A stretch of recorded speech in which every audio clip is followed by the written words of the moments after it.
Hello, this is Max. Today, you will hear the story of how a man descended into hell to save his beloved wife from torment. Warning, there will be spoilers. While providing aid to an injured woman on the road, Dr. Chris Nielsen from the U.S. is tragically crushed by a car. Rushed to the hospital, he is pronounced dead, yet remains unaware of his earthly demise as his soul separates from his body. Returning home, he finds his wife in tears but is unable to communicate with her. It dawns on Chris that he is now a spirit. Embracing his death, he awakens in a breathtakingly beautiful heaven filled with vibrant flowers, majestic mountains, and compassionate souls like himself. Eventually, his wife also passes away, but to his dismay, she ends up in hell due to her past misdeeds. Determined to rescue her, Chris seeks assistance from the wisest person in heaven and embarks on a journey to hell. Upon arrival, he witnesses the nightmarish reality of the place, with burning shipwrecks, tormented souls trapped in the ground, and joyless chambers.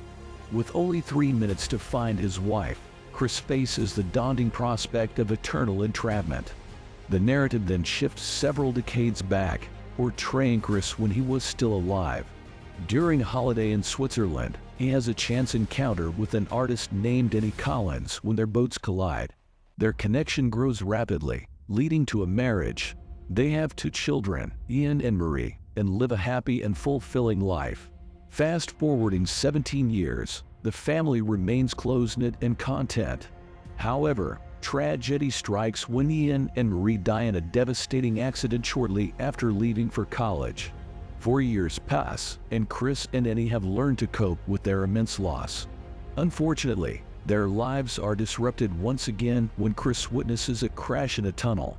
Driven by his compassion, he rushes to aid a woman trapped in her overturned car. Tragically, another vehicle collides with him, severing his soul from his body. In the afterlife, an unknown voice accompanies Chris, although he initially mistakes it for the attending doctor.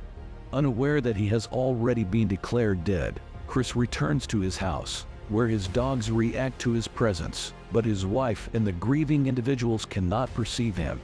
The invisible companion reveals Chris' death, yet he refuses to accept it.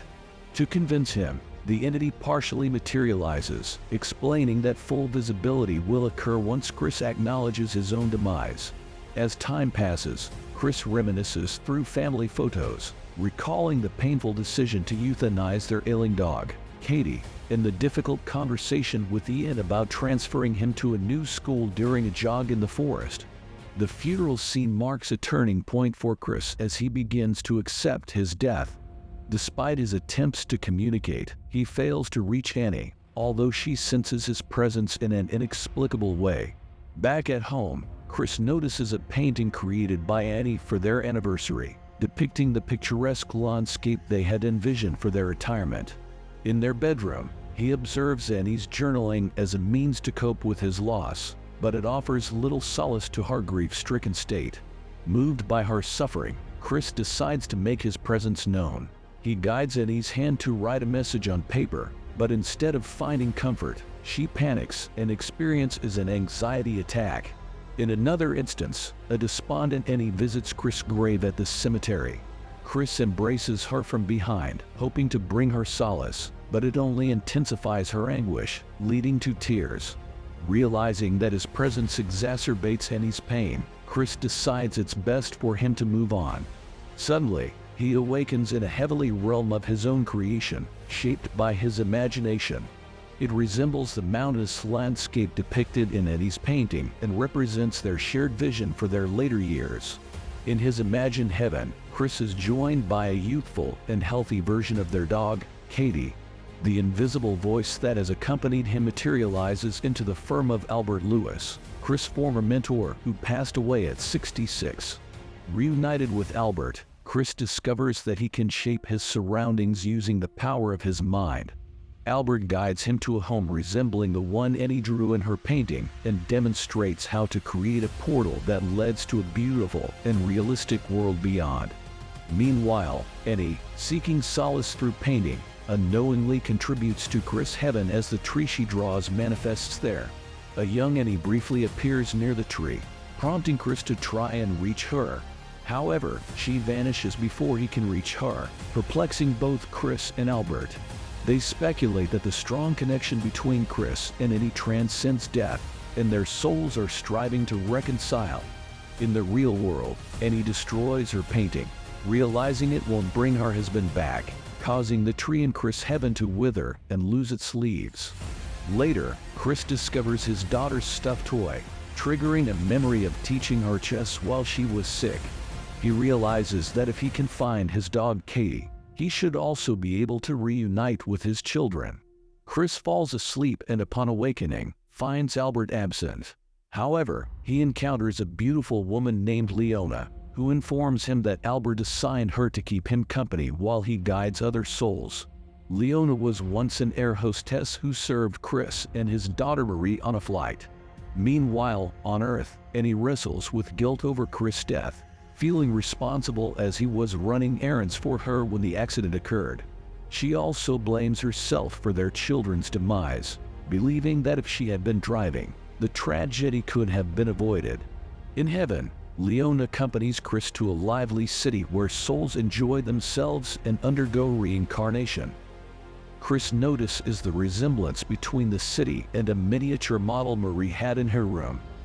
Leona shares that she adopted the appearance of a flight attendant she admired because her father had complimented that woman when she was younger. Realizing that Leona is his daughter Marie, Chris experiences a poignant reunion, embracing her warmly. On Earth, Annie continues to struggle, and her therapist recommends admitting her to a clinic due to concerns about her well-being. Tragically, she succumbs to her inner turmoil and takes her own life. Albert visits Chris and delivers the devastating news.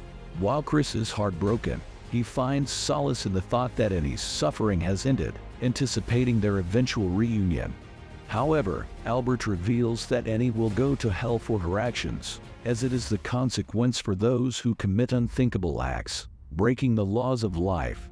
Chris's heaven becomes shrouded in darkness, but he refuses to let go of his wife. Determined to save her, he ventures into hell against Albert's warnings, driven by unwavering passion. Reluctantly, Albert brings him to the tracker, the only person capable of navigating through hell. The tracker agrees to assist but warns Chris that even if they find Annie, she will have lost all her memories. Undeterred, Chris persists, and the trio embarks on a perilous journey aboard a boat through the treacherous seas of hell. Suddenly, a violent storm engulfs them, causing the boat to capsize, and the lost souls in the water attack them. As they struggle to stay afloat, Chris recalls a heated argument with Eddie about their son's future. He realizes the pressure he placed on Ian to excel academically, negatively impacting him. Eventually, the group washes ashore at the gateway to hell, a desolate place teeming with shipwrecks and burning fires. Despite their efforts, they are unable to locate Annie, as Chris is haunted by memories of Ian. A flashback takes us to a forest where Chris and Ian went jogging together. Ian confesses his academic struggles, feeling inadequate compared to his father. In a touching moment, Chris reassures him of his belief and expresses his unwavering support. He declares that if he had to face hell, he would want Ian by his side. The scene shifts back to Ian's funeral, where Chris delivers a heartfelt speech envisioning the remarkable man Ian would have become. Returning to the present, Chris observes Albert preparing to confront a group of lost souls. It suddenly dawns on him that Albert is actually Ian, and they share an emotional embrace, reuniting as father and son. Although delighted to be with Ian again, Chris learns from the tracker that he cannot find Annie while accompanied by his son, as Ian serves as a distraction. Chris adamantly refuses to leave his son Ian behind, but Ian insists that he must go. Ian confesses that he adopted Albert's appearance because Chris always listened to him. Before parting ways, Ian urges his father to take care of his mother, just as he did after the loss of their children. As Chris and the tracker take an elevator to hell, Chris reflects on Ian's words. It is revealed that after the deaths of Ian and Marie, Annie attempted suicide and was subsequently admitted to a mental hospital. Their marriage suffered, and Annie eventually demanded a divorce. In the present, Chris and the tracker reach their destination, where the flare is filled with haunting faces calling out for their loved ones. Chris eventually locates Annie's face and rushes towards her, but he falls through a hole in the flare and into a lake. He manages to swim out and discovers a nightmarish version of their dream house, representing the guilt Annie imposes upon herself. The tracker reveals that he is the real Albert and warns Chris that staying with Annie for more than a few minutes could result in permanent entrapment in hell. Chris must bid a final farewell to his wife. Once the tracker leaves the room, Chris approaches Annie, who fails to recognize him. He pretends to be a neighbor who admires her art, engaging her in conversation. Chris tries to console her, sharing an incident from his life as a distraction. In a flashback, Chris visits Annie at the mental hospital and expresses his decision to stop pressuring her to be normal. He explains that he wants her to be happy, even if it pains him to see her in that state. Annie interrupts, expressing her desire to return to her normal life.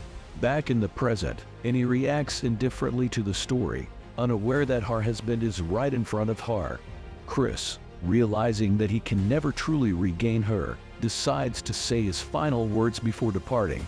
He apologizes for the things he could never give her and acknowledges his failures. Chris thanks her for everything she has done for him. Annie tears up as Chris leaves, but he surprises her by choosing to stay with her in hell. He instructs Albert to return alone, stating that heaven is where his wife resides. Chris entrusts Albert with the care of their children. Chris re-enters the house and professes his love for Annie, expressing his willingness to endure an eternity in hell if it means she can regain her sanity. His words mirror a sentiment he expressed to Annie at the mental hospital. As a result, Annie regains her memories. However, it is too late for Chris, as he has spent too much time in hell and has become a part of it. Surprisingly, when Chris opens his eyes, he finds himself back in heaven. It becomes clear that he was too pure and good for hell, leading to his rejection and return to heaven. Annie and their children are present as well. The movie concludes with the accidental collision of a toy boat belonging to a young boy and one belonging to a young girl, reminiscent of how Chris and Annie met in Switzerland. Thank you for watching. You can subscribe and give this video a like. Goodbye.